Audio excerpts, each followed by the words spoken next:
He was just the single dad picking up groceries cart in hand, head down, invisible to the hardened mercenaries surrounding him in the abandoned warehouse district.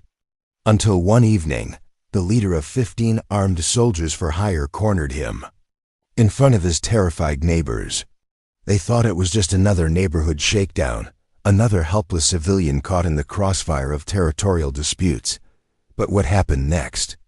No one breathed, no one moved, because when Kairos Mandrel finally looked up, his eyes held something that made battle-hardened killers take a step back. In 60 seconds, 15 armed mercenaries would learn why some Marines never truly leave the battlefield. They just choose when to return to it.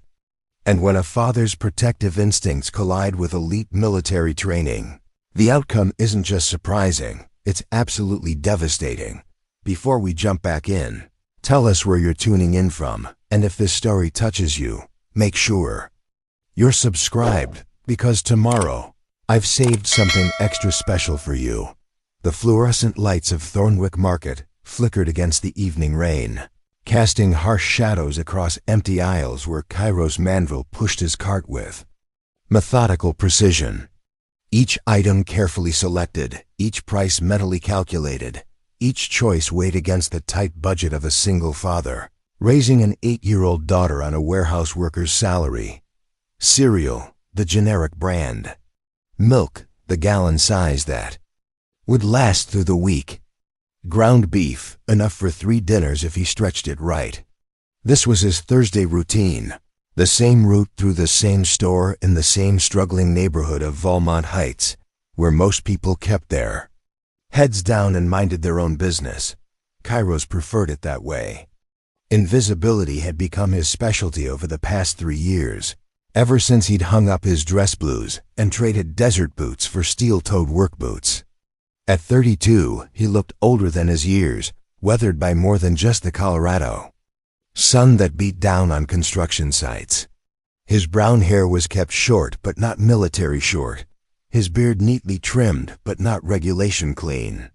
Everything about him screamed ordinary, working class, forgettable. That was exactly how he wanted it.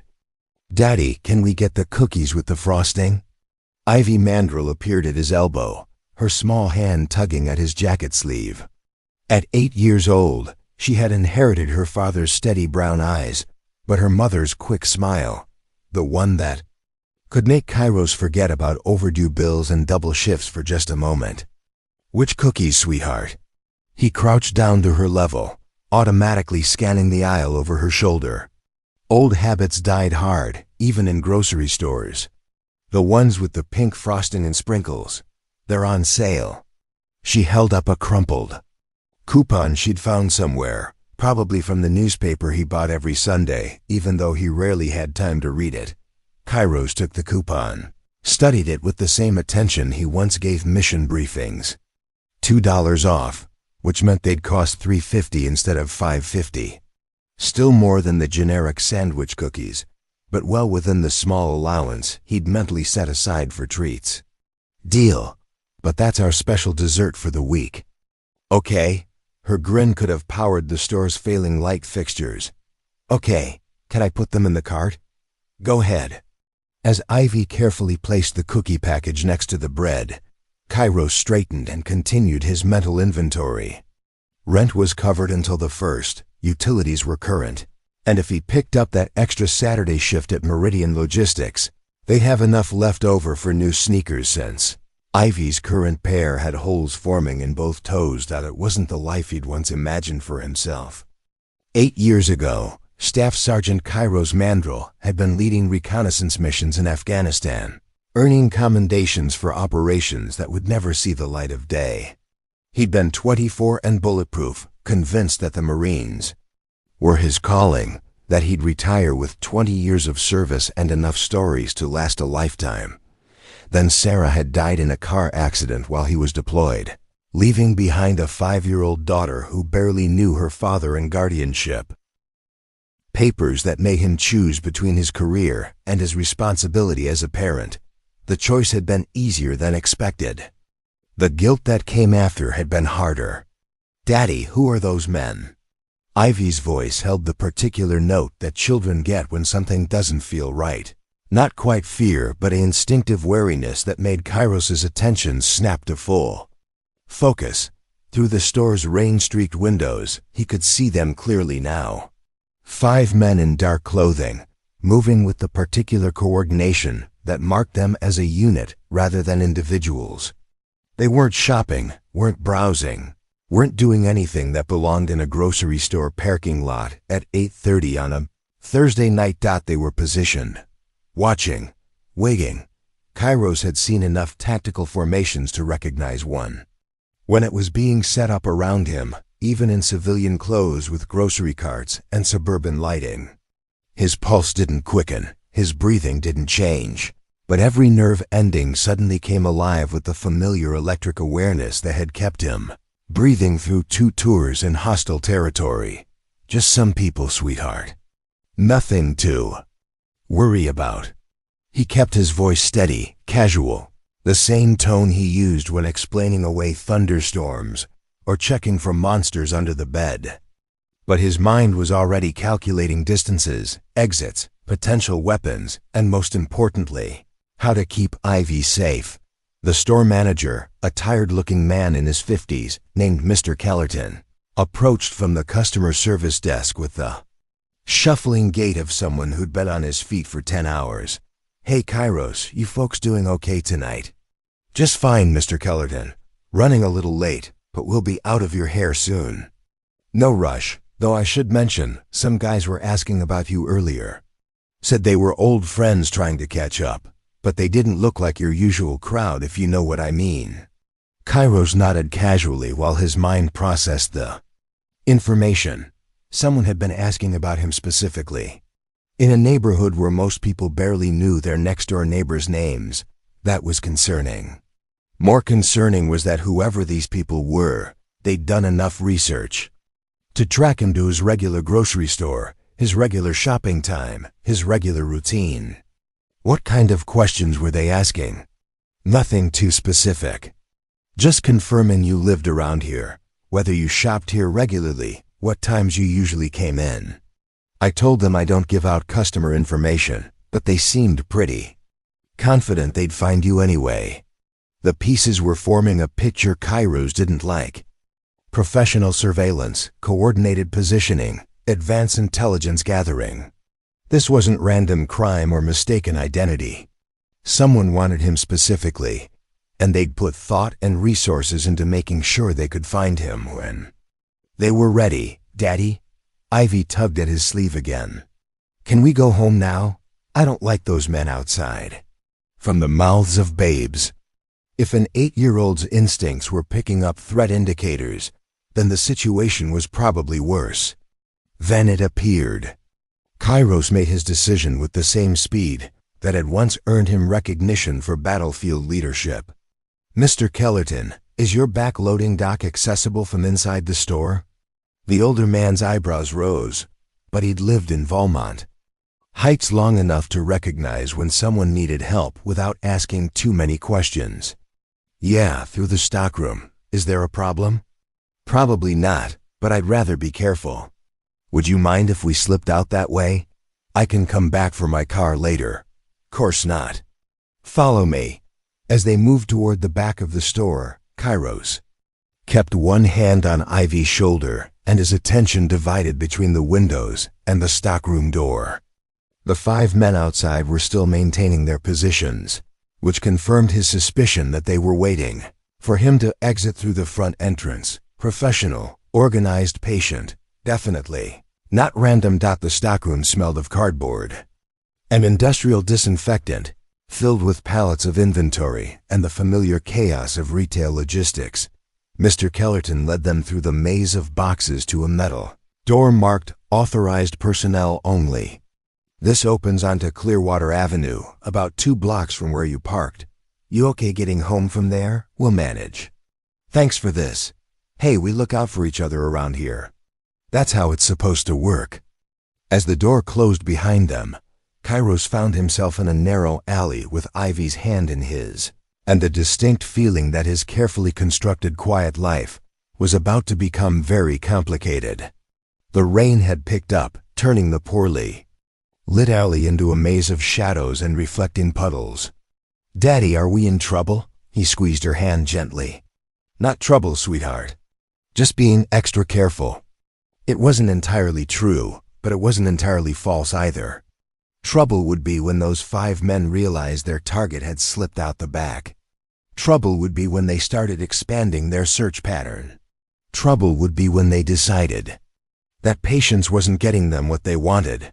For now, he had maybe 10 minutes to get Ivy somewhere safe and figure out who wanted him badly enough to conduct professional surveillance in a grocery store parking lot. As they moved through the alley toward Clearwater Avenue, Kairos's mind was already working through possibilities. Old enemies, current threats, cases of mistaken identity, or simply the wrong place at the wrong time. None of the options were good, but some were significantly worse than others. Behind them, the sound of car doors slamming echoed through the rain, followed by the unmistakable sound of coordinated movement. The 10-minute window had just collapsed to maybe 3. Time to remember some old skills. Valmont Heights had never been the kind of neighborhood that appeared on tourism brochures or real estate highlight reels. Squeezed between 2 major highways and an industrial district, it existed in the gray space where working-class families tried to build stable lives, while avoiding the attention of people who thrived on instability. Preparing and narrating this story took us a lot of time, so if you are enjoying it, subscribe to our channel. It means a lot to us. Now back to the story. Kairos had chosen it specifically for its anonymity. After leaving the Marines, he'd researched neighborhoods with low crime rates, decent schools, and most importantly, the kind of community where people minded their own business, but looked out for each other when it mattered. Valmont Heights checked all those boxes. Plus it was affordable on a warehouse worker's salary and close enough to his job that he could be home. When Ivy got off the school bus, their apartment was a 2-bedroom unit on the 3rd floor of Greenview Terrace, a complex that had been built in the 70s and maintained just well enough to stay habitable. It wasn't fancy, but it was clean, safe, and theirs. Ivy had her own room with walls she'd been allowed to paint lavender, and Kairos had turned the tiny 2nd bedroom into a combination office and workout space. The workout space got more use than the office. Most of their neighbors were families like theirs, single parents, elderly couples, young people just starting out, all trying to make ends meet without causing problems. Mrs. Naomi Farrow from 3B brought Ivy homemade cookies every few weeks and never asked awkward questions about why Kairos sometimes came home at odd hours with bruised knuckles from the gym. Mr. Lucan Farroway from 2A was a retired police officer who occasionally shared crime prevention tips and had never once mentioned that Kairos's situational awareness seemed unusually developed. For a warehouse worker, it was exactly the kind of community where people noticed just enough to care, but not enough to pry, which made the current situation even more concerning. As they moved through the alley behind Thornwick Market, Kairos's mind cataloged the tactical situation. 5 men in the parking lot, coordinated movement patterns, advance, intelligence gathering, and professional patience. Either he was dealing with people who had training and resources, or he was dealing with people who could afford to hire training and resources. Neither option was comforting. "Daddy, my shoes are getting wet." Ivy's voice brought his attention back to immediate concerns. The alley was poorly maintained, filled with potholes that had become puddles in the evening rain. "I know, sweetheart. Just a little further, and we'll catch a bus home." He lifted her easily, settling her on his hip despite her protests that she was too big to be carried. At 8 years old, she was indeed getting too big for casual carrying, but she was still light enough that it wouldn't slow him down if they needed to move quickly. The sound of car doors had stopped, replaced by something more ominous: silence. Professional operators would spread out, establish a perimeter, and begin systematic searching. They'd check the loading dock, the alley, and probably canvass the surrounding blocks until they found what they were looking for. Kairos reached the end of the alley and carefully checked the street before stepping onto the sidewalk. Clearwater Avenue was better lit than the alley, with a few businesses still open and occasional traffic, providing the kind of ambient activity that made surveillance more difficult. His car was 2 blocks away in the market parking lot, which might as well have been 2 miles given the current circumstances. The bus stop was 3 blocks in the opposite direction, but that meant crossing 2 intersections where visibility would work against them. Neither option was ideal, but staying in place was definitely worse. "Daddy, why did we leave through the back door?" Ivy's question was asked with the particular persistence that 8-year-olds brought to subjects they decided were important. "Because sometimes it's better to avoid crowds," he said, which was true enough without being frightening. Are those men the crowd were avoiding? Sometimes he forgot how observant she was. Ivy had inherited more than just her mother's smile. She'd also gotten Sarah's ability to see patterns and connections that other people missed. It was a trait that would serve her well as she got older, assuming he could keep her safe long enough to get older, something like that. "But you don't need to worry about it. That's my job." They reached the first intersection, and Kairos paused at the corner to scan the cross street. A black SUV was parked 3 blocks to the left, engine running, positioned where it could monitor both their current location and the route to the bus stop. Professional positioning again, confirming his assessment that these weren't random criminals or cases of mistaken identity. Someone wanted him specifically, and they'd brought enough resources to make sure they got him. The question was why. Kairos had been out of the Marines for 3 years, living quietly, working honestly, and avoiding anything that might draw attention from old enemies or new threats.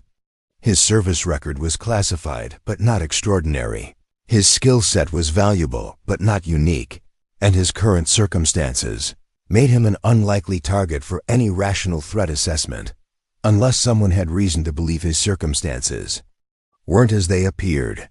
A second SUV turned onto Clearwater Avenue from the north, moving slowly enough to suggest surveillance rather than normal traffic. 2 vehicles, coordinated positioning, systematic search patterns. This was looking more like a professional operation every minute. "Daddy, are we going home soon?" Ivy's voice held the particular note that meant she was getting tired and wanted familiar surroundings. "Very soon, sweetheart. But we might take a little detour first." There was a 24-hour laundromat 6 blocks away on Maple Street, far enough from their apartment building that it wouldn't lead anyone to their home address, but public enough that it would be difficult to conduct an operation without witnesses.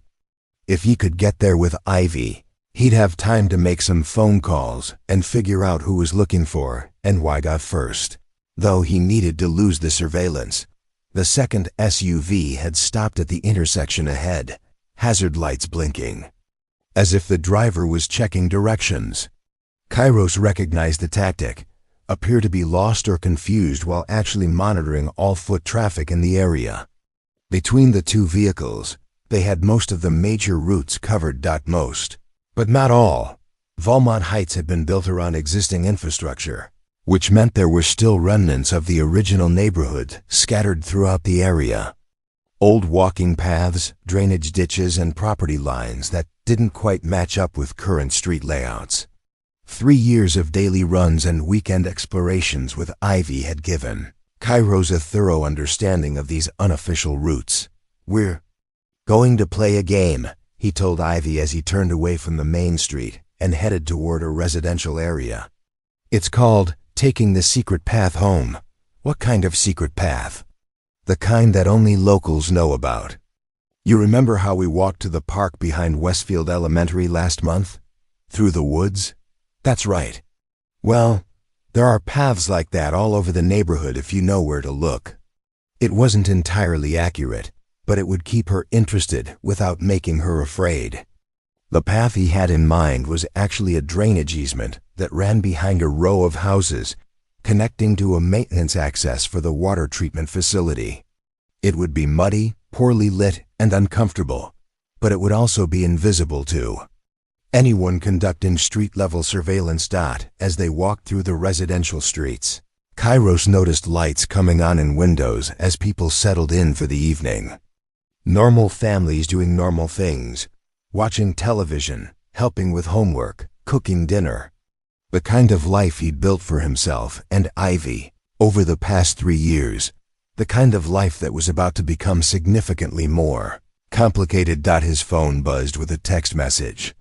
Unknown number, which immediately raised his alert level another notch. We just want to talk. No one needs to get hurt. Bring the girl and meet us at Thornwick Market in 30 minutes. Kairos deleted the message without responding, but his mind was already processing the implications. They had his phone number, they knew about Ivy, and they were confident enough to make demands. This was definitely not random crime, mistaken identity. This was personal.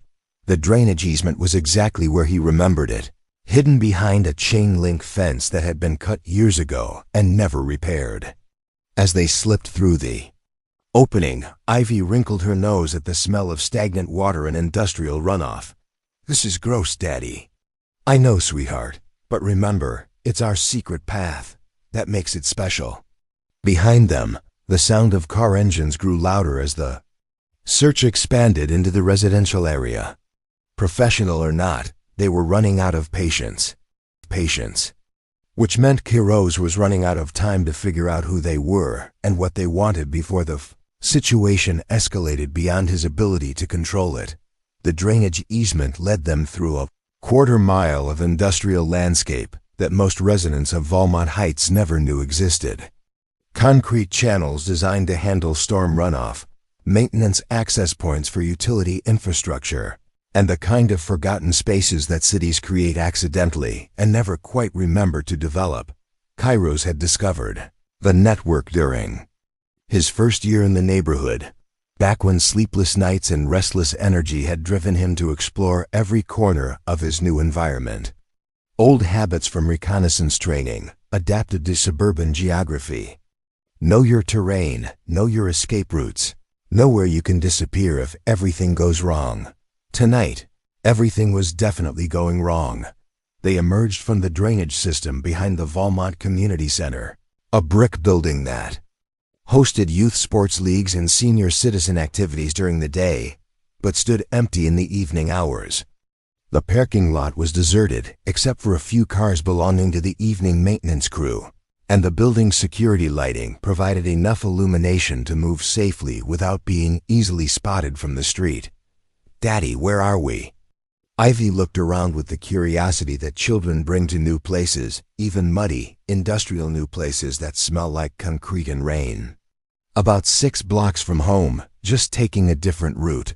He set her down and checked his phone. 2 more messages from the unknown number, each one more insistent than the last. Time's running out. We know where you live. We know where she goes to school. Stop being difficult. This can go easy or hard, your choice, but it's going to happen either way. Kairos felt something cold settle in his chest, not fear but the particular focus that came when a situation moved from potentially dangerous to definitely threatening. They'd made a mistake by mentioning Ivy directly, by making it clear that his daughter was part of their calculations. Some lines shouldn't be crossed. He typed a response. Who are you and what do you want? The reply came back within seconds. Turn around. Kairos spun toward the voice behind him, automatically stepping between Ivy and whatever threat was approaching. 3 men had emerged from the shadows near the community center's loading dock, moving with the coordinated precision that confirmed his assessment of their professionalism. The man in the center was tall, broad-shouldered, with the kind of military bearing that never quite disappears even in civilian clothes. His dark hair was cut short, his posture was perfect, and his eyes held the particular alertness that came from years of dangerous work in dangerous places. Staff Sergeant Kairos Mandrel, United States Marine Corps. Serial number 284-739518-864. The man's voice carried a slight accent that might have been Eastern European, delivered with the confidence of someone who'd done his homework. 2 tours in Afghanistan, decorated for valor, specialized training in reconnaissance and direct action operations. You've got the wrong guy. Kairos kept his voice steady, casual, even though his mind was cataloging threat assessments and tactical options. I work at a warehouse. Load trucks, move boxes, nothing more exciting than that. The man smiled, not with humor, but with the satisfaction of someone who knew he was holding all the cards. Jorvan Stradel, formerly Colonel Jorvan Stradel, Serbian Special Forces, currently employed as a private military contractor. And you're exactly the right guy, Sergeant Mandro. It's just Kairos.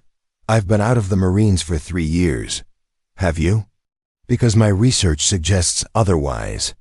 Stradel gestured, and the 2 men flanking him spread out slightly, creating a tactical formation that blocked the most obvious escape routes while maintaining clear fields of fire. Professional positioning, executed with the kind of automatic precision that came from years of practice. Daddy? Ivy's voice was small, uncertain, picking up on the tension even if she didn't understand its source. It's okay, sweetheart. Just stay right behind me. Straddle's attention shifted to Ivy for a moment, and his expression softened slightly.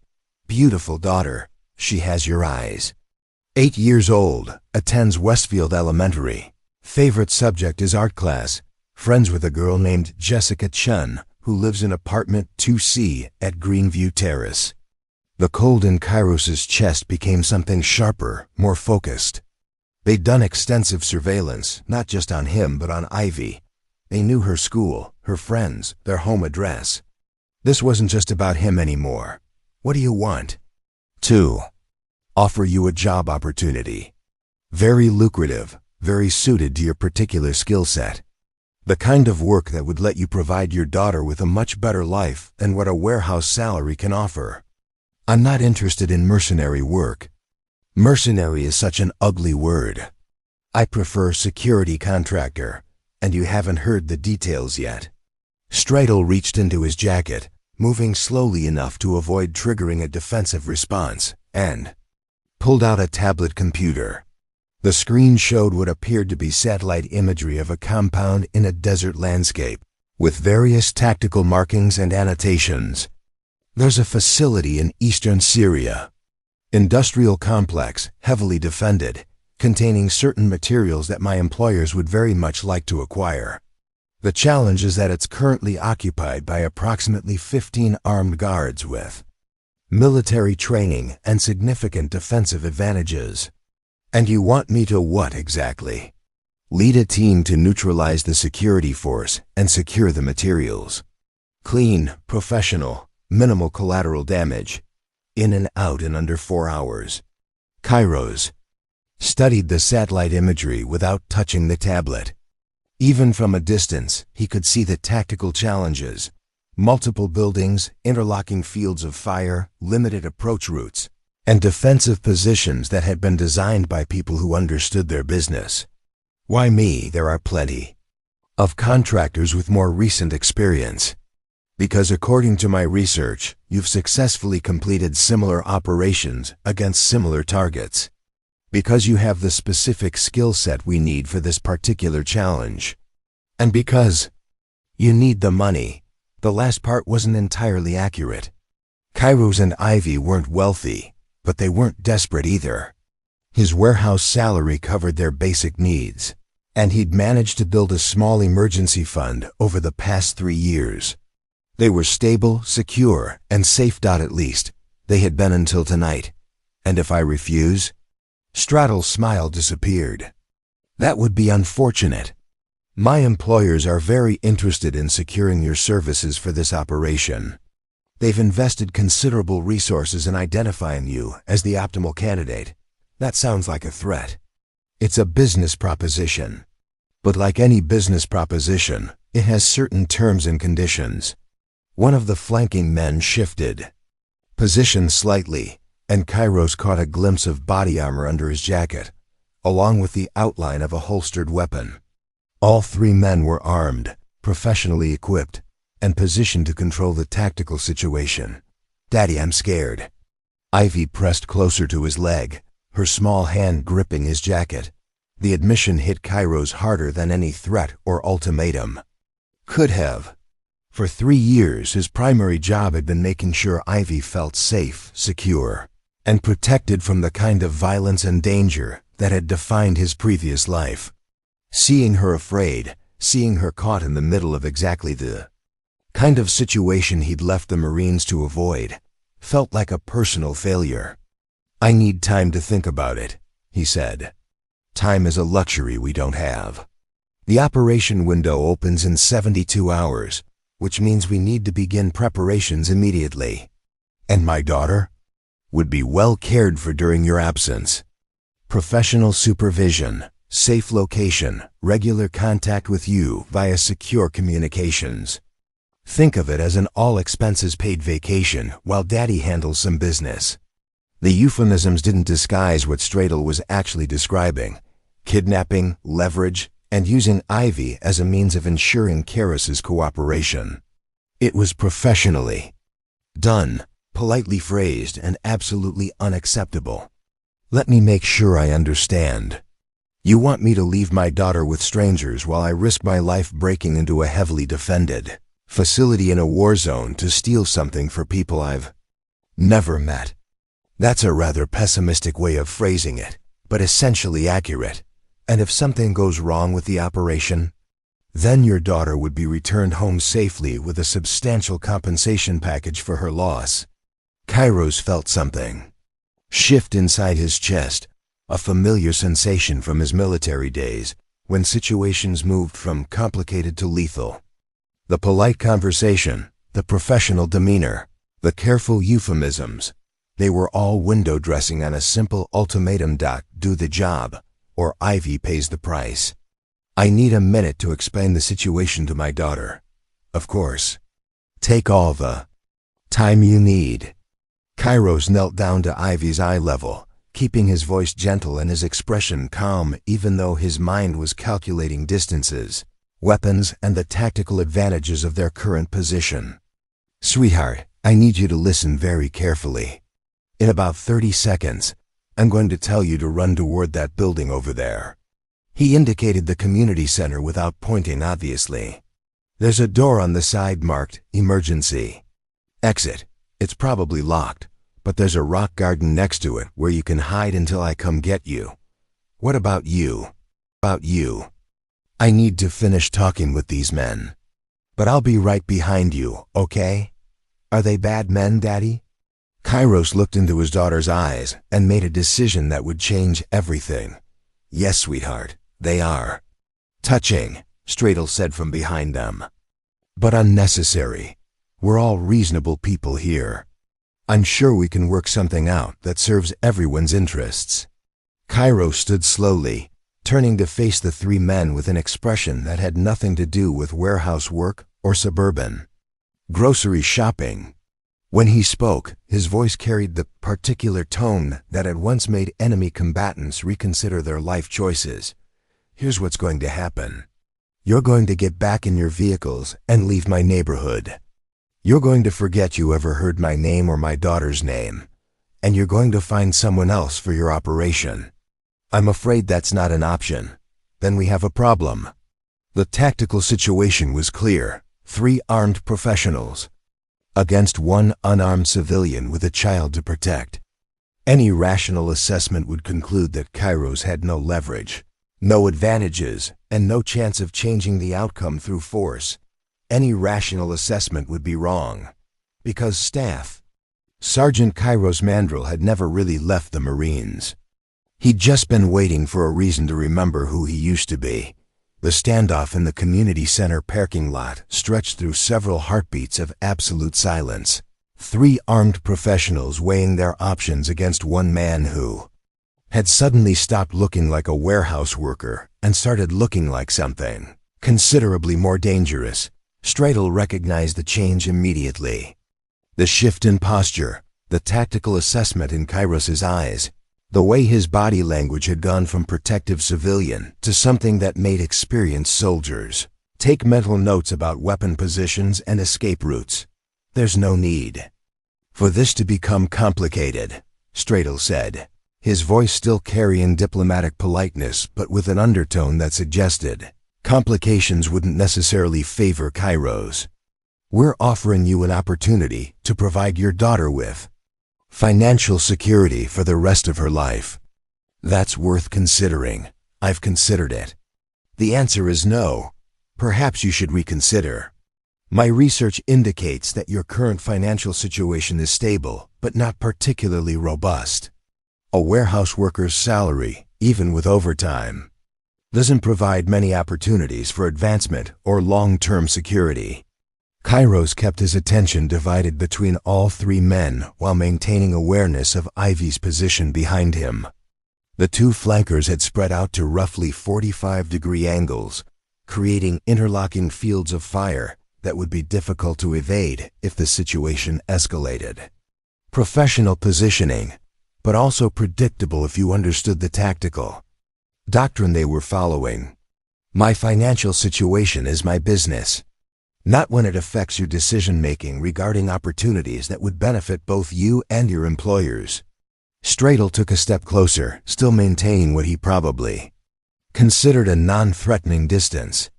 The compensation for this operation would be $500,000, plus expenses. That's more than 10 years of warehouse salary for less than a week's work. Blood money. Professional fees for professional services. There's a difference.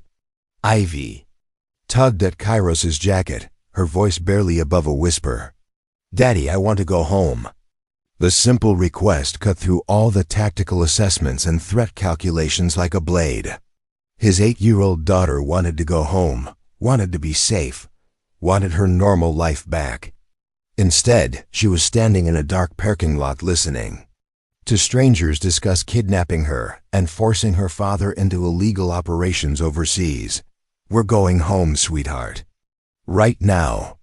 Kairos took Ivy's hand and started walking toward the street, not hurrying but not hesitating either. A clear statement of intent that didn't invite further discussion. Mr. Mandrel, Stradle's voice carried a note of warning. I don't think you understand the situation fully.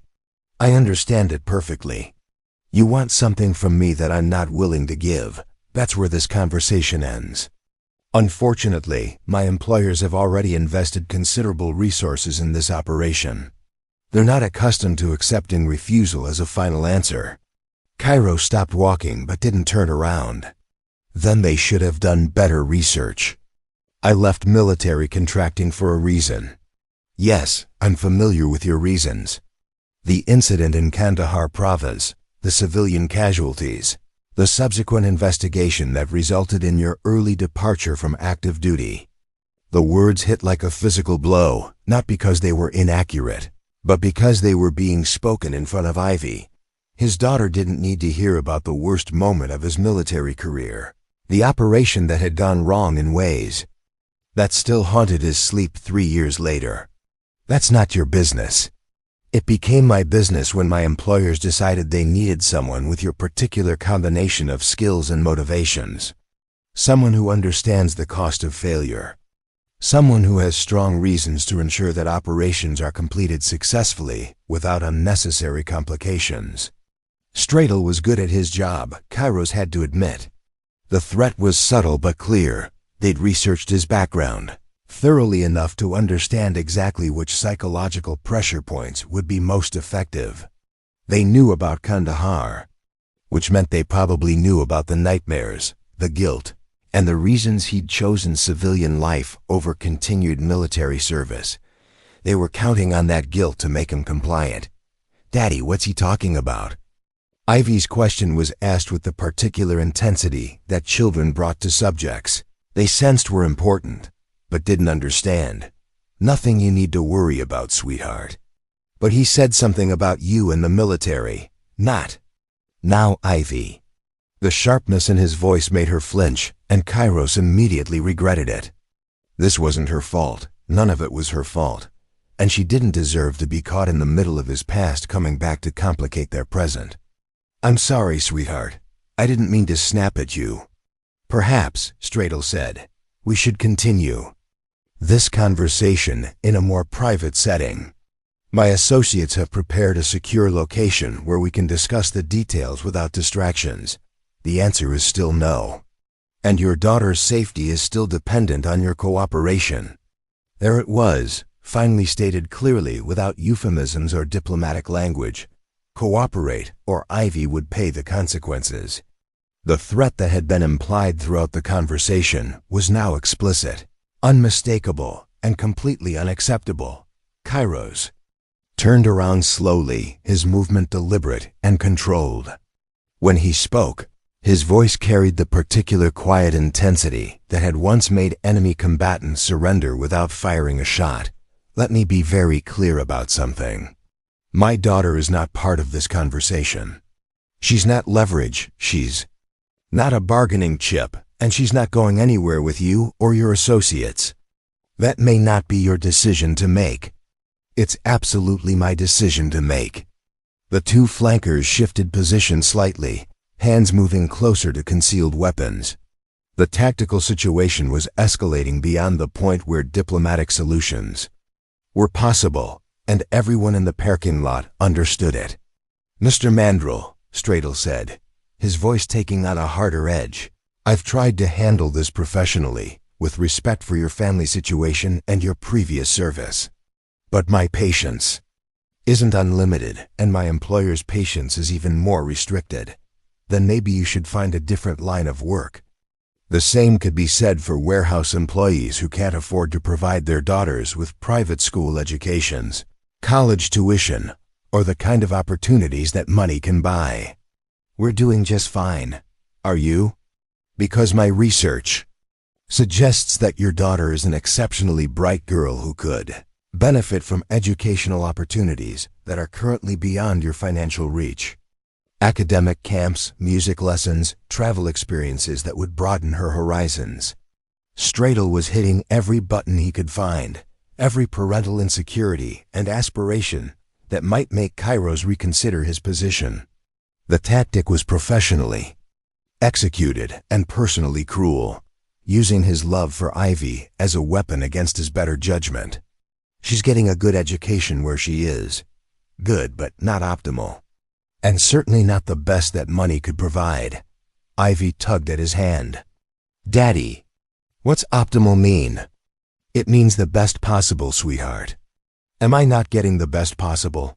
The question was asked with the kind of innocence that made Kairos's chest tighten. Of course she wanted the best possible everything. The best education, the best opportunities, the best chance at a successful life. Every parent wanted that for their children, but not at the cost Stradle was demanding. You're getting exactly what you need, he told her. And you're going to get home safely tonight, no matter what these men think they can make happen.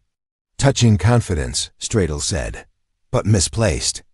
You see, this parking lot is currently surrounded by my remaining associates. 12 men with professional training and professional equipment, positioned at every possible exit route. Kairos did a quick mental calculation. 15 total, minus the 3 in front of him, left 12 in overwatch positions around the community. Center, professional numbers for a professional operation, designed to eliminate any possibility of escape or resistance. That's a lot of firepower for a recruitment conversation. It's insurance against poor decision-making. My employers prefer certainty to chance. And what happens when someone calls the police about armed men surrounding a community center? The police response time to this area is approximately 8 minutes during normal circumstances, 12 to 15 minutes during shift changes. We've been here for less than 4 minutes, which leaves us plenty of time to conclude our business. Professional intelligence again. They'd researched response times, shift schedules, and tactical vulnerabilities with the same thoroughness they'd applied to his personal background. This wasn't a spontaneous operation. It was a carefully planned extraction with multiple contingencies and professional execution, which meant they were serious about taking him with or without his cooperation. Daddy? Ivy's voice was small, frightened, picking up on the reality of their situation, even if she didn't understand all the details. "Are we going to be okay?" Kairos looked down at his daughter, seeing fear in her eyes for the first time since they'd started their ordinary grocery shopping trip.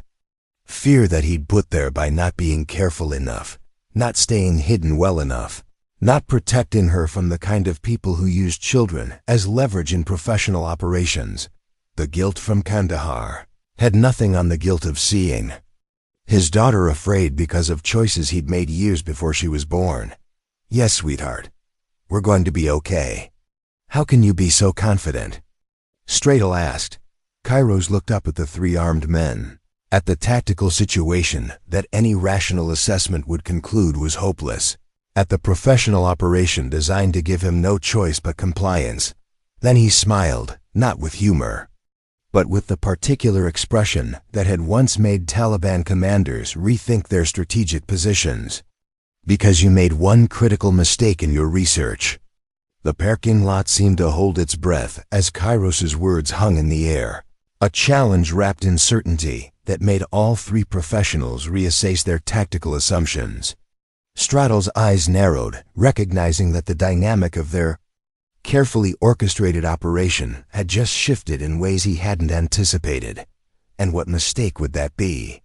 "You researched Staff Sergeant Kairos Mandrel, 2 tours in Afghanistan, early discharge following the Kandahar incident." Kairos's voice carried a different quality now, stripped of civilian politeness and suburban caution. "But you didn't research what happened after Kandahar." The two flankers exchanged glances, professional confusion replacing professional confidence. Their intelligence had been thorough, detailed, and apparently incomplete in ways that were beginning to concern them. "Enlighten me," Stratel said, though his hand had moved unconsciously closer to his concealed weapon. "After the investigation, after the discharge paperwork, after the mandatory psychological evaluations, there were 6 months of additional training. Specialized instruction in counter-terrorism operations, urban warfare, and what the manual calls asymmetric tactical response." Kairos kept his voice conversational, almost educational, while his mind calculated distances, weapon positions, and the precise sequence of movements that would be necessary to protect Ivy and neutralize the immediate threat. Training for what purpose? Situations exactly like this one.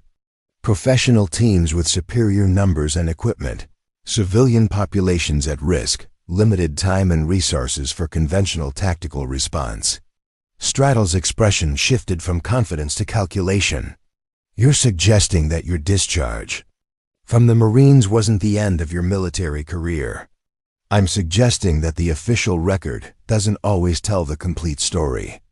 Ivy pressed closer to his leg, sensing the change in her father's demeanor, even if she didn't understand its implications. The man who had spent 3 years loading trucks and helping with homework was disappearing, replaced by someone who spoke in tactical terminology and assessed threats with the automaticity of long practice. "Daddy?" Her voice was barely a whisper. "Stay right behind me, sweetheart. No matter what happens, don't let go of my jacket." "This is an interesting development," Stratel said, "but it doesn't change the fundamental mathematics of the situation. 15 professional operators against 1 man, regardless of his training level. You're right about the mathematics. But you're wrong about the variables." Kairos's phone buzzed with an incoming text message. He glanced at the screen without taking his attention off the 3 men. "Package delivered. Fireworks in 60 seconds. You see, the thing about specialized counter-terrorism training is that it assumes you're operating in hostile territory without backup, without support, and without the luxury of waiting for reinforcement. Meaning you learn to create your own advantages." The first explosion came from the direction of Thornwick Market, a flash of light followed by the distinctive crump of industrial pyrotechnics. Not destructive, but loud enough to trigger every car alarm within a 3-block radius and bright enough to draw attention from anyone in the vicinity. Stratel spun toward the sound, professional instincts overriding tactical discipline for just A moment. What the hell? The second explosion came from the opposite direction, somewhere in the vicinity of the bus depot, followed immediately by a third from the industrial district. The night sky lit up with flashes of light while car alarms created a symphony of electronic panic that would mask other sounds for at least the next several minutes. Distraction devices, Kairos explained casually. Homemade but effective. You'd be amazed what you can accomplish with fertilizer, aluminum powder, and a basic understanding of chemistry. When did you? While you were conducting surveillance and making plans, I was making preparations. The advantage of local knowledge over professional intelligence. Stradle reached for his radio, but the device produced only static. Electromagnetic interference from the pyrotechnics, designed to disrupt communications in the immediate area for approximately 10 minutes. Your overwatch positions are now blind and deaf, Kairos continued. Your command and control is compromised. And your tactical advantage just became a tactical liability. You're bluffing, am I? The fourth explosion was closer, behind the community center itself, followed by the sound of breaking glass and multiple car alarms. In the distance, sirens began to wail as emergency services responded to what appeared to be coordinated attacks. Across multiple locations in Valmont Heights. Fire department, police. Possibly federal response depending on what assumptions they make about simultaneous explosions, Kairos said. Response time just accelerated from 12 minutes to about 3. Ivy tugged at his jacket. Daddy, you made fireworks? Something like that, sweetheart. Straddle's professional composure was beginning to crack as he processed the implications of a situation that had moved completely outside his operational parameters. This is impossible. You've been under surveillance since yesterday afternoon. Have I? Or have you been watching someone who wanted to be watched while the actual preparations were happening elsewhere? You're a warehouse worker. You load trucks. I'm a warehouse worker who spent 18 months learning advanced tactical deception from people who wrote the manual on unconventional warfare. Loading trucks is just my day job. The tactical situation was now flowing in Kairos's favor, professional. Planning disrupted by factors that hadn't appeared in any intelligence assessment. But he still had Ivy to protect, and 3 armed men who were beginning to realize that their carefully orchestrated operation was falling apart. Desperate professionals were more dangerous than confident professionals. This doesn't change anything, Stradle said, though his voice carried less certainty than it had 5 minutes earlier. You still can't fight 15 men. You're right. I can't fight 15 men. Kairos smiled, the expression carrying no warmth, but considerable anticipation. But I don't have to fight 15 men. What do you mean? I mean your 15 men are currently dealing with what appears to be a coordinated terrorist attack across multiple locations. Explosions, communications disruption, emergency service response, and probably federal authorities inbound within the next few minutes. The sound of helicopter rotors began to echo across the night sky, growing louder as aircraft approached from multiple directions. Not police helicopters based on the rotor signatures, but something heavier and more military in nature. And that sound, Kairos added conversationally, would be my backup arriving. Straddle's eyes widened as he processed the implications. You called in federal support. I called in people who don't appreciate foreign nationals conducting armed operations on American soil against American citizens. The helicopters were closer now, searchlights beginning to sweep across the industrial district. Professional response to what appeared to be a professional threat, mobilized through channels that bypassed local law enforcement and went directly to federal counter-terrorism assets. This is insane. You're a civilian. Tonight I'm a civilian. Yesterday I was a warehouse worker. 3 years ago I was a Marine. Kairos's voice carried the particular quiet intensity that made experienced soldiers reconsider their tactical positions. But some connections never really go away. especially when they involve people who specialize in protecting American families from foreign threats. One of the flankers spoke for the first time, his accent clearly Eastern European. "Colonel, we need to extract. Now." "Agreed," Stradle said, though his eyes remained fixed on Kairos. "This isn't over." "Yes, it is. Because in about 90 seconds, this parking lot is going to be full of people who take foreign military operations on American soil very seriously. And unlike me, they won't be interested in conversation." The three men began backing toward their vehicle, movements controlled, but urgent. Professional withdrawal under pressure, executed with the discipline of people who understood when tactical situations had become untenable. "Your employers aren't going to be happy about this outcome," Stradle called over his shoulder. "My employers," Kairos replied, "are going to be very interested in learning the identities of foreign nationals who threatened American citizens on American soil." The helicopters were directly overhead now, searchlights turning night into harsh white day as they swept across the community center and surrounding area. Professional extraction would be impossible under that level of surveillance, and everyone in the parking lot understood it. Stradle and his associates reached their vehicle, a black SUV with tinted windows and diplomatic plates. As they prepared to leave, Stradle rolled down his window for one final exchange.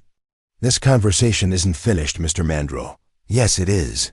Because the next time we meet, you won't be dealing with a warehouse worker trying to protect his daughter.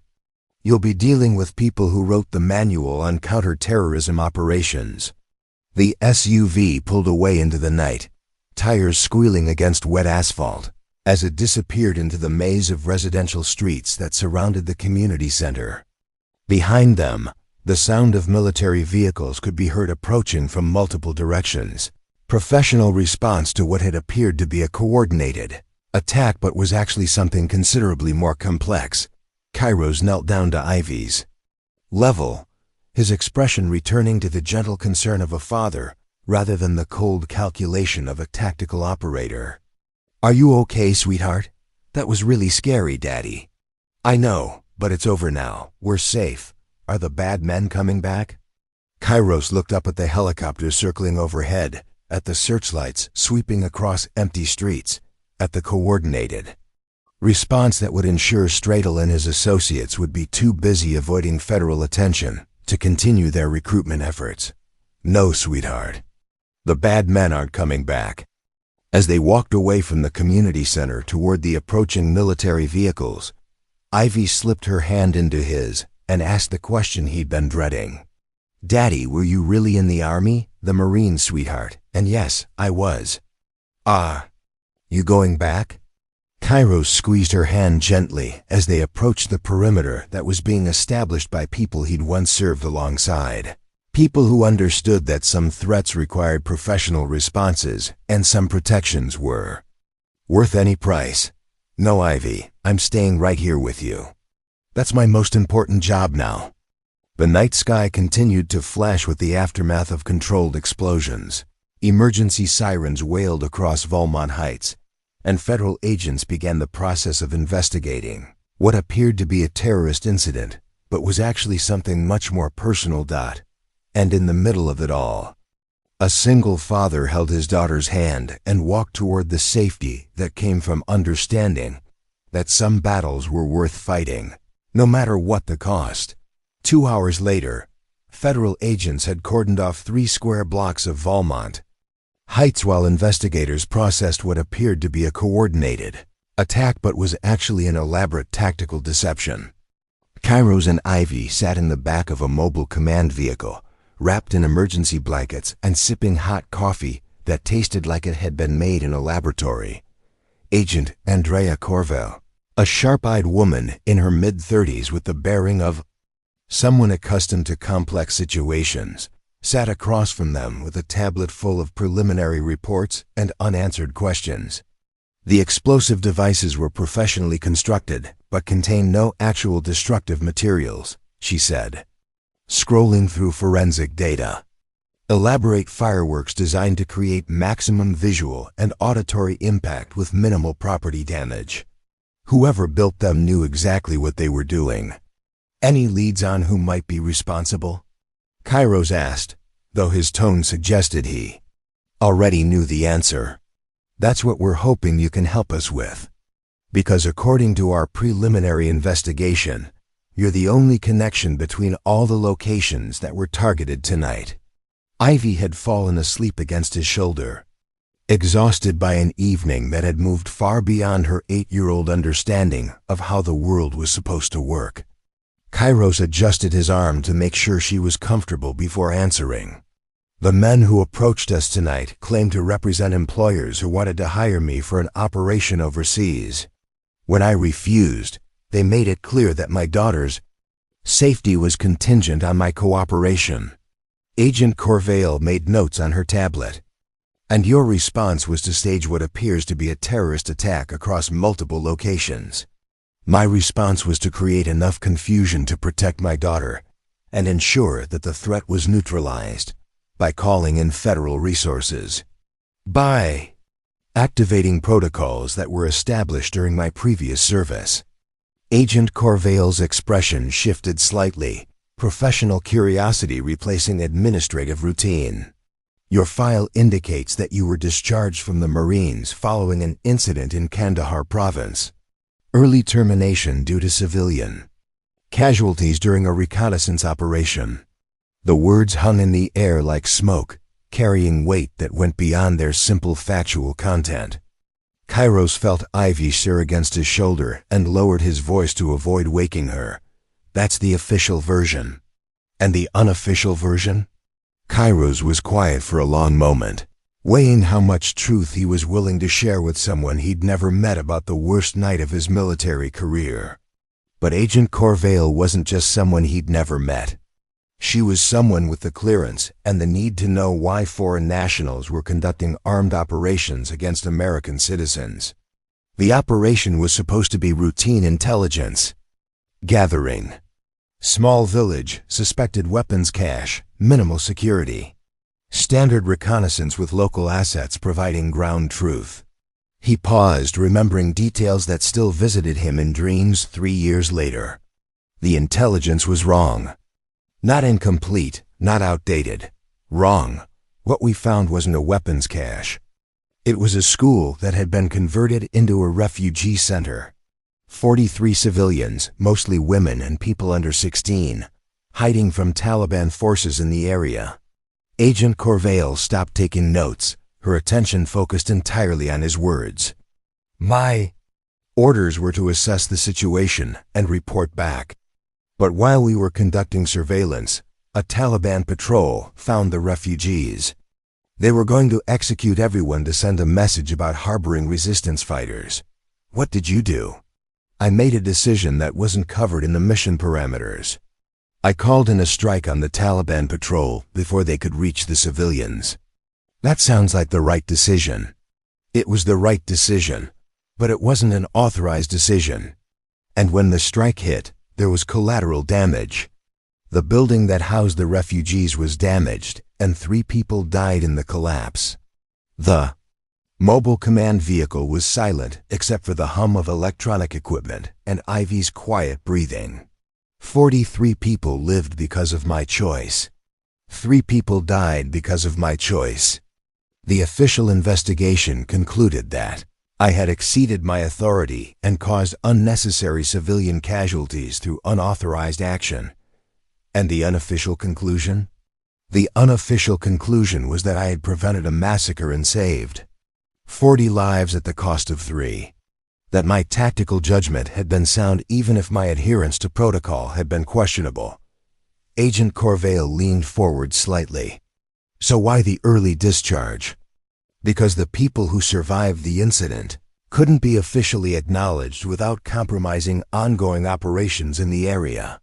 The political reality was that it was easier to discipline one Marine than to explain why American forces had intervened in a situation that officially never happened. But someone remembered. Someone always remembers. The refugees I helped save included the daughter of a tribal leader who later became a key intelligence asset. When she grew up, She joined the Afghan National Intelligence Service. When the Taliban took control of the country, she was evacuated to the United States and eventually joined the CIA. And tonight she returned the favor. Kairos nodded. Talira Norrell, now Agent Norrell, currently assigned to the Counter-Terrorism Division. When I sent the emergency code she'd given me 3 years ago, she activated every available asset to ensure my daughter's safety. Agent Corvale sat back, processing the implications of a story that explained not just tonight's events, but the complex network of relationships and obligations that existed beneath the official record. The men who threatened you tonight, did you recognize any of them? The leader identified himself as Jorvan Stradel, formerly Colonel Jorvan Stradel of Serbian Special Forces. Professional military contractor specializing in operations that require plausible deniability. And he wanted you for what kind of operation? Industrial facility in Syria, heavily defended, 15 guards with military training. The kind of job that requires someone with specialized skills and strong motivation to succeed. Agent Corvale's expression darkened. They were going to use your daughter as leverage to ensure mission completion. That was their plan. What was yours? Kairos looked down at Ivy, still sleeping peacefully despite the chaos that had surrounded her evening. When he spoke, his voice carried the particular quiet intensity of someone who had made peace with necessary choices. To make sure they understood that some people are more dangerous when you threaten their families than when you threaten them directly. The warehouse district of Millbrook Industrial Complex sprawled across 20 acres of concrete and steel, a maze of loading docks, storage facilities, and manufacturing plants that operated around the clock, serving the greater metropolitan area. At 3 in the morning, most of the facilities were running skeleton crews, which made it an ideal location for the kind of conversation that required privacy and professional security. Cairo stood in the center of Warehouse 7, a cavernous space that had been cleared of inventory for the evening. Industrial lighting cast harsh shadows between the support columns, creating a geometric pattern of light and darkness that provided natural cover for tactical positioning. He wasn't alone. Agent Talira Norrell emerged from the shadows near the loading dock, moving with the fluid confidence of someone who had learned to navigate dangerous territory through necessity rather than choice.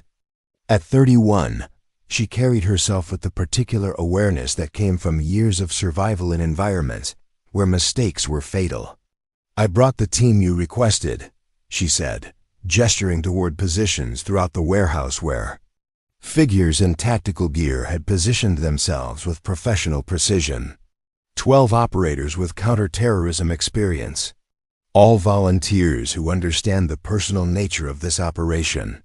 And Stradel intercepted his communications approximately 2 hours ago. He's planning to hit your apartment building at dawn with his full team. Apparently, his employers are no longer interested in your voluntary cooperation. Kairos nodded. The escalation was expected. Professional criminals rarely accepted failure gracefully, and Stradel's reputation would suffer if he returned empty-handed from what should have been a routine recruitment operation. 15 mercenaries against 12 federal agents in a populated residential building. Unacceptable casualty potential. Agreed. Which is why we're going to intercept them here instead. Agent Norrell activated a tactical display that projected a 3-dimensional map of the warehouse complex onto a portable screen. Red dots indicated known positions of Stradel's team, while blue dots showed the federal response elements. Intelligence suggests they're planning a standard breach and clear operation. Front and back simultaneously, overwhelming force, minimal finesse.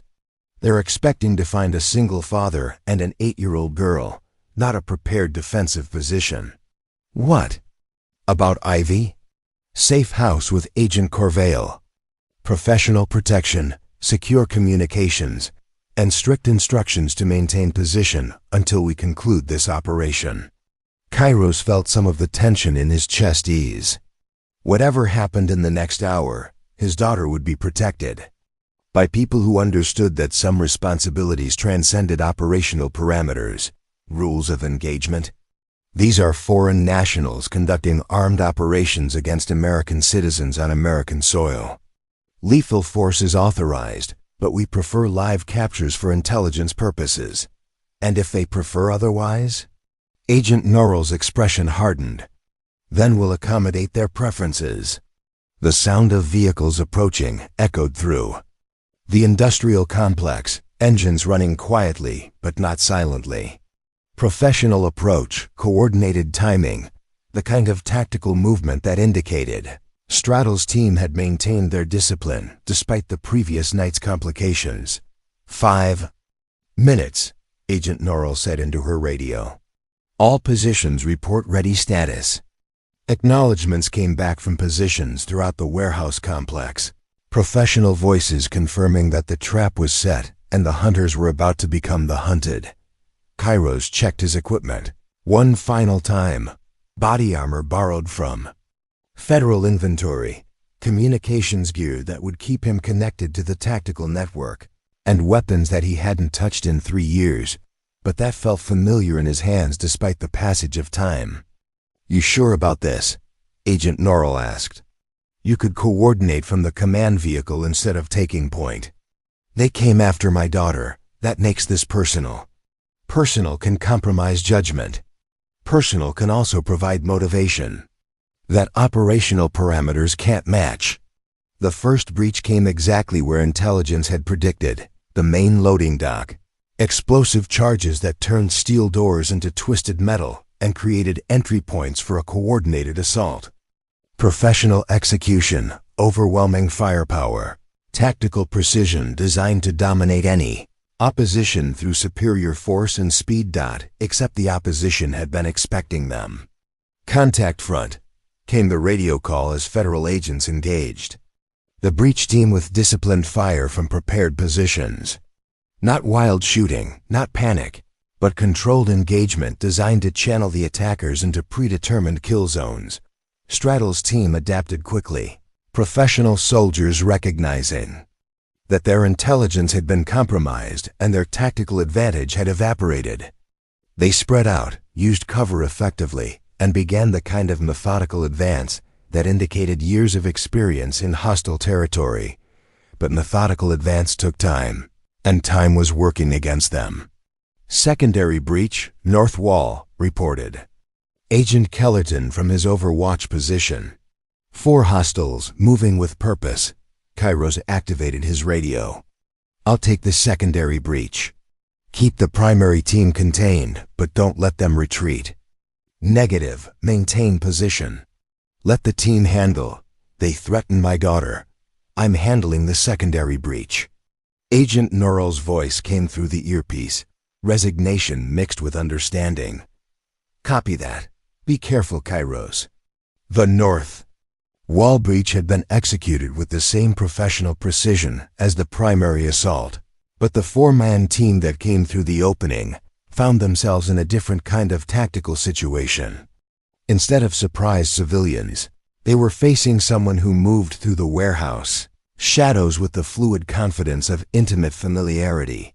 Kairos had spent the previous hour studying the warehouse layout, identifying cover positions, calculating angles and distances, turning the industrial space into an extension of his tactical awareness. Every support column, every piece of equipment, every shadow had become part of his defensive network. The first mercenary rounded a corner and found himself facing empty space where intelligence had suggested he would encounter resistance. The confusion lasted exactly long enough for Kairos to close distance from an unexpected angle and neutralize the threat with minimal noise and maximum efficiency. The second mercenary recognized the tactical situation and began to adapt, calling for backup while establishing a defensive position behind the forklift. Professional response, but predictable based on standard small unit tactics. Kairos was no longer operating by standard small unit tactics. The engagement that followed lasted less than 4 minutes, but demonstrated the difference between professional Training and professional experience enhanced by personal motivation. When it was over, 4 mercenaries were secured with zip ties and minor injuries, while Kairos remained unscathed and ready to support the primary engagement. Secondary breach neutralized, he reported. 4 hostiles secured, no friendly casualties. Outstanding. Primary breach is contained but not resolved. They've taken defensive positions and appear to be waiting for reinforcement. What kind of reinforcement? Unknown. But intelligence suggests Dreddle anticipated the possibility of organized resistance. As if summoned by the conversation, the sound of helicopter rotors began to echo across the industrial complex. Not the military aircraft that had supported the previous night's operation, but something smaller and more maneuverable. Extraction bird, Agent Norrell reported. They're planning to withdraw with whatever intelligence they can gather and try again later. Kairos looked toward the main loading dock where muzzle flashes still flickered between the federal agents and the remaining mercenaries. Professional soldiers executing a fighting withdrawal, covering each other's movement while maintaining enough pressure to prevent pursuit, not if I can help it. The helicopters settled onto the warehouse roof with the precision of military aviation, rotors maintaining lift while a rappelling line dropped through a skylight that had been shattered by precise gunfire. Professional extraction under pressure, executed with the kind of timing that suggested extensive rehearsal and superior intelligence. Kairos watched from his position near the north wall as 3 figures emerged from the primary breach area and began moving toward the extraction point with disciplined covering fire. Stradle and 2 associates, withdrawing with tactical discipline while their remaining team members maintained defensive positions to prevent pursuit. They're extracting, Agent Norrell reported through the radio.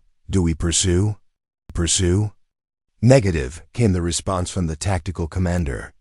Too much risk of civilian casualties if we engage the aircraft in a populated area.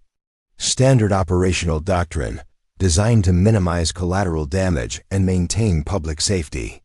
Reasonable, professional, and completely unacceptable given the specific circumstances of this operation, because this wasn't just about stopping foreign mercenaries from conducting operations on American soil. This was about ensuring that the people who had threatened his daughter understood that some lines could never be crossed without consequences. Kairos, maintain position. Do not pursue. He clicked his radio once in acknowledgement, then turned it off entirely before moving toward the stairwell that led to the warehouse roof. Some decisions couldn't be made by committee, and some responsibilities couldn't be delegated to others regardless of their professional qualifications. The roof access door had been forced, probably by the mercenary team during their initial reconnaissance. Kairos emerged into the pre-dawn darkness to find the helicopter maintaining hover, while Stradle and his associates prepared to board for extraction. Going somewhere? He called across the roof, his voice carrying easily over the rotor noise. Stradle turned, his expression shifting from tactical focus to personal recognition. Even in the chaos of a failed operation, he remembered the warehouse worker who had somehow orchestrated professional counterintelligence operations and federal response capabilities. Mr. Mandrel, I should have expected you'd find a way to complicate our departure. You threatened my daughter. That tends to motivate me toward persistence. The helicopter pilot was gesturing urgently for the team to board, clearly uncomfortable with extended ground time in a hostile area. But Stradle seemed determined to conclude their unfinished business before leaving. You've cost my employers considerable resources and professional reputation. They won't forget this. Good. I want them to remember. Stradle's expression shifted, professional assessment replacing personal animosity. You're not what you appear to be. None of us are. The difference is that I chose to use my skills to protect people instead of exploit them. Very noble. And completely naive about how the world actually works. I know exactly how the world works. I've seen what happens when people with power use it to hurt people without power. I've also seen what happens when someone decides to do something about it. The helicopter was dropping toward the roof now, extraction becoming urgent as the tactical situation deteriorated. But Stradle made no move to board, his attention focused entirely on the man who had disrupted what should have been a routine operation. You can't protect everyone, especially not from people who have the resources to be patient and creative. I don't need to protect everyone, just the people who matter to me. And when we come back with better intelligence, better planning, and better resources, Kairos smiled, the expression carrying no warmth, but considerable certainty. You won't. Very confident for someone who's outnumbered and outgunned. Am I? The sound of additional helicopters approaching from multiple directions filled the pre-dawn air. Military aircraft with the distinctive rotor signatures of serious federal response capabilities. Not extraction birds, but attack helicopters with enough firepower to neutralize ground targets with precision and overwhelming force. You see, Kairos continued conversationally, the thing about threatening American families on American soil is that it tends to attract attention from people who take that sort of thing very seriously. Stradle's expression shifted from confidence to calculation as he processed the implications of a tactical situation that had moved beyond his ability to control. This was a trap. This was a lesson.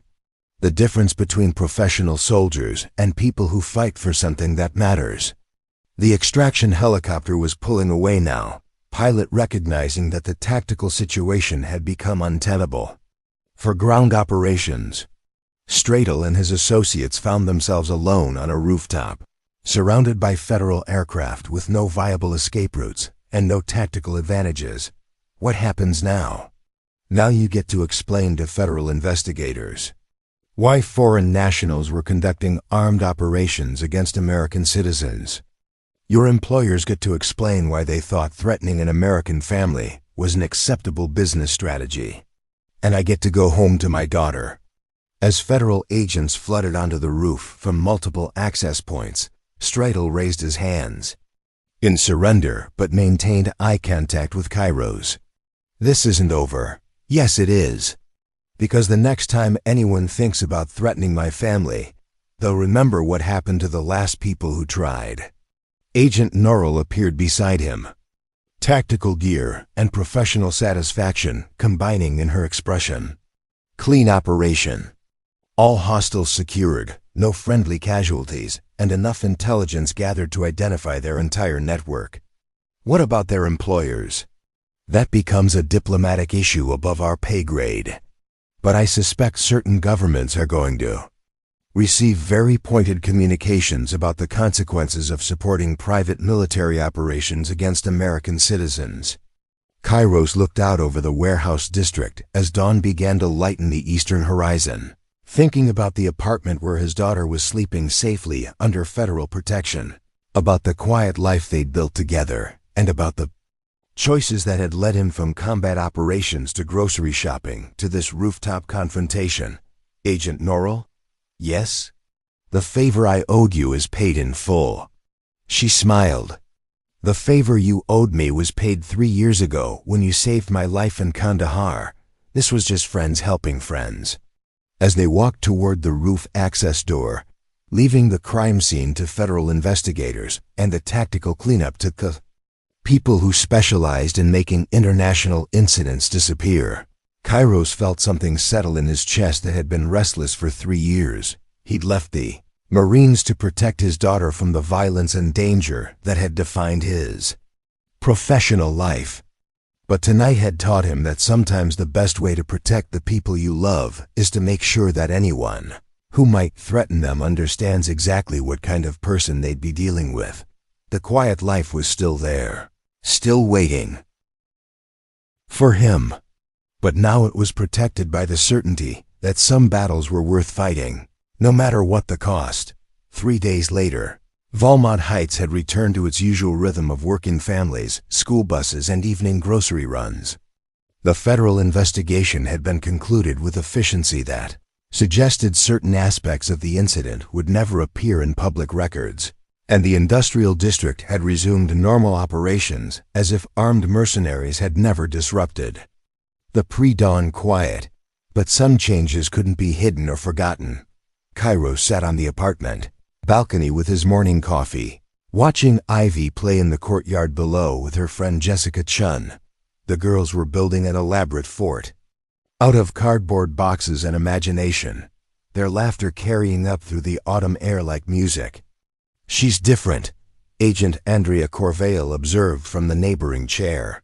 The federal agent had become a surprisingly frequent visitor over the past few days, ostensibly to conclude paperwork, but actually to check on their adjustment to what she called post-incident normalization. How so? More confident, less afraid of things she doesn't understand. Yesterday she asked me about tactical radios and whether federal agents got to keep their equipment when they retired. Cairo smiled, watching his daughter demonstrate to Jessica how to create interlocking defensive positions using playground equipment. She's always been observant. Now she knows there's a reason to be. And you? He considered the question while sipping coffee that tasted better than it had in years, though he couldn't explain why. "I spent 3 years trying to forget who I used to be. Turns out the important thing wasn't forgetting, it was choosing who to be next." Agent Corvale nodded. "Your neighbor, Mrs. Farrow, mentioned that you've been different since the incident. More present," she said. "More willing to engage with the community. When you realize that hiding doesn't actually protect the people you love, you start looking for better strategies." Below in the courtyard, Ivy had organized the other youngsters into what appeared to be a tactical exercise disguised as a game of tag. Her leadership was natural, confident, and remarkably effective for someone who had never received formal training in small unit coordination. "Agent Norrell called yesterday," Corvale said. "The State Department has filed formal complaints with 3 governments regarding unauthorized military operations on American soil. Apparently, the diplomatic response has been quite robust." "Good." She also mentioned that Stradle and his associates have been transferred to federal custody for extended questioning. Their employers seem to have developed selective memory regarding their previous employment arrangements. Cairo's wasn't surprised. Professional criminals rarely maintained loyalty when faced with serious consequences, and international incidents tended to make governments very interested in maintaining plausible deniability. What about long-term security? The threat assessment suggests that your family's safety is no longer at risk. The network that targeted you has been disrupted. Their operational capabilities have been compromised, and the political costs of any future attempts would be prohibitive. That sounds like official language for probably safe, but no guarantees. Agent Corvale smiled. That sounds like realistic assessment based on available intelligence. They sat in comfortable silence, watching the girls perfect their cardboard fortress while other residents of Greenview Terrace went about their daily routines. Normal life, protected by the understanding that some people were willing to do extraordinary things when ordinary life was threatened. "Cairo's? Yes? Thank you for trusting us with the truth, for letting us help." He looked at her, seeing past the federal agent to the person who had spent 3 days ensuring that his daughter felt safe and protected while her world expanded, to include knowledge of both danger and the people who stood against it. "Thank you for understanding that some battles are worth fighting." As Agent Corvale prepared to leave, Ivy climbed the stairs to the balcony with the particular energy that 8-year-olds brought to important announcements. "Daddy, Jessica wants to know if you can teach us about security procedures for our fort." "What kind of security procedures?" "The kind that make sure bad people can't get in, but good people always can." Kairos looked at his daughter, seeing intelligence and courage that hadn't been there a week ago, along with the confidence that came from understanding that the world contained both threats and protectors. "I think we can work something out." 6 months later, the community center in Valmont Heights hosted its annual neighborhood safety workshop, an event that had grown from a modest gathering of concerned parents into something approaching a local institution. The main hall buzzed with conversations as families learned basic security awareness, emergency preparedness, and conflict de-escalation techniques. Cairo stood at the front of the room, no longer the invisible warehouse worker who avoided attention, and kept his head down. His presentation on situational awareness was practical, accessible, and delivered with the quiet confidence of someone who understood that real strength came from preparation rather than intimidation. The most important skill isn't knowing how to fight, he told the assembled parents and teenagers. It's knowing how to recognize when something doesn't belong in your environment, and having the confidence to trust your instincts when they tell you something is wrong. In the front row, Ivy sat with Jessica Chun and several other youngsters, taking notes with the seriousness that she brought to subjects she considered important. At 9 years old, she had developed the kind of awareness that made her teachers comment on her maturity and her ability to help younger students feel safe and included. Mrs. Naomi Farrow raised her hand from the middle of the audience. What about people who don't have military training? How do we protect our families if we're just ordinary citizens? Cairo smiled, remembering his own assumptions about ordinary citizens and extraordinary circumstances. The most dangerous person in any situation isn't necessarily the one with the most training. It's the one with the most to protect and the will to act when action is necessary. After the workshop, as families filed out into the evening air, Agent Corvale approached with a folder marked with official seals and security classifications. "Final report on the incident," she said. "Thought you might want to see how it concluded officially." Kairos glanced through the documents, noting the sanitized language that transformed the confrontation between foreign mercenaries and federal agents into a routine counter-terrorism operation with minimal public impact. Stratel and his associates extradited to face charges in their countries of origin. Their employers have been designated as entities of special interest by several international security organizations, and unofficially, word has spread through certain professional networks that threatening American families tends to result in career-ending complications for everyone involved. As they walked toward the parking lot, Ivy appeared at Kairos's side, with the particular energy that preceded important questions.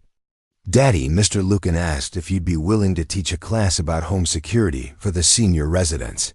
He said some of them are worried about break-ins, but don't know what precautions actually work.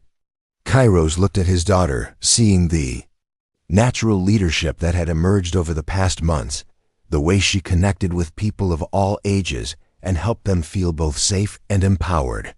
"What do you think? Should we help them feel more secure?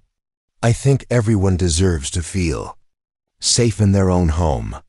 The wisdom in her voice belonged to someone much older than 9, earned through experiences that most people never faced, but integrated with the kind of grace that made her father understand that strength could be inherited in unexpected ways. As they drove home through streets that had become more familiar and more precious over the past months, Kairos reflected on the journey from invisible warehouse worker to community resource, from hidden marine to protective neighbor, from isolated single father to engaged citizen. The quiet life was still there, but it was no longer built on hiding from who he used to be. Instead, it was built on choosing who to become next, using skills and experiences to strengthen, rather than separate from the community that had become their home. Sometimes the most ordinary-looking people carry the most extraordinary capabilities.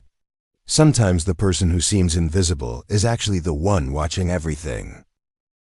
And sometimes the greatest battles are fought not for glory or recognition, but for the simple right of families to feel safe in their own neighborhoods.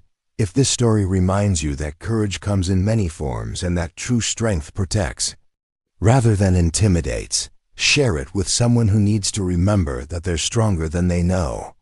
Subscribe for more stories about the quiet heroes who stand between families and the forces that would harm them. Because in the end, the most powerful person in any room isn't the one making the most noise, but the one willing to stand up when standing up matters most. Up next, you've got 2 more standout stories right on your screen. If this one hit the mark, you won't want to pass these up. Just click and check them out. And don't forget to subscribe and turn on the notification bell so you don't miss any upload from us.